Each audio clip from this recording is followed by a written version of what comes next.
দর্শক, বাফুফে ভবনে উপস্থিত আছেন সিনিয়র করেসপন্ডেন্ট কুশল ইয়াসির। আমরা সরাসরি যাচ্ছি সেখানে।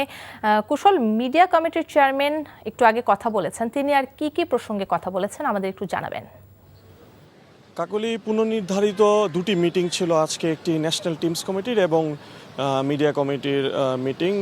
সকাল থেকেই ফুটবল ফেডারেশনের সভাপতি ও ন্যাশনাল টিমস কমিটির চেয়ারম্যান তাবিত আওয়াল ফেডারেশনে উপস্থিত ছিলেন এবং মিডিয়া কমিটির যে চেয়ারম্যান রয়েছেন তিনি আমাদেরকে জানিয়েছেন যে বাংলাদেশ ন্যাশনাল টিমের যে কোচ হ্যাভিয়ার ক্যাব্রেরা, তার সঙ্গে যে 30 এপ্রিল পর্যন্ত যে চুক্তিটি রয়েছে সেটি কিন্তু আর বাড়ছে না এবং এই চুক্তিটি শেষ হওয়ার আগে কিন্তু তারা নতুন কোচের জন্য সার্কুলার ছেড়ে দিবেন এবং ন্যাশনাল টিমস কমিটি সেই সিভিগুলো পর্যালোচনা করার মাধ্যমে বাংলাদেশ ফুটবল দলের জন্য একজন কোচ খুঁজবে এবং সে কোচকে কিন্তু তারা জানিয়েছেন যে 2 বছরের মেয়াদে এই কোচকে তারা রাখবেন এবং আসন্ন যে খেলাগুলো রয়েছে, বিশেষ করে সাফ চ্যাম্পিয়নশিপ 2026 ওই টুর্নামেন্টের জন্য কিন্তু এই কোচ নিয়োগ দেওয়া হবে। পাশাপাশি গোলকিপার কোচকেও কিন্তু নিয়োগ দেওয়ার কথা রয়েছে দীর্ঘমেয়াদী। আমরা দেখেছিলাম যে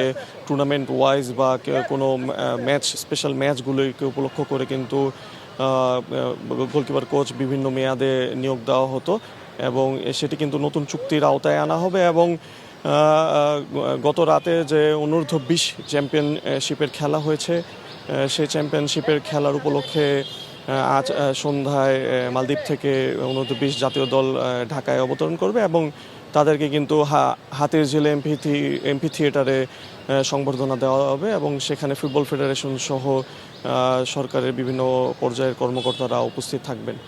কাকলি। দর্শক, জানছিলাম বাফুফে কর্মকর্তাদের বৈঠকের খবর।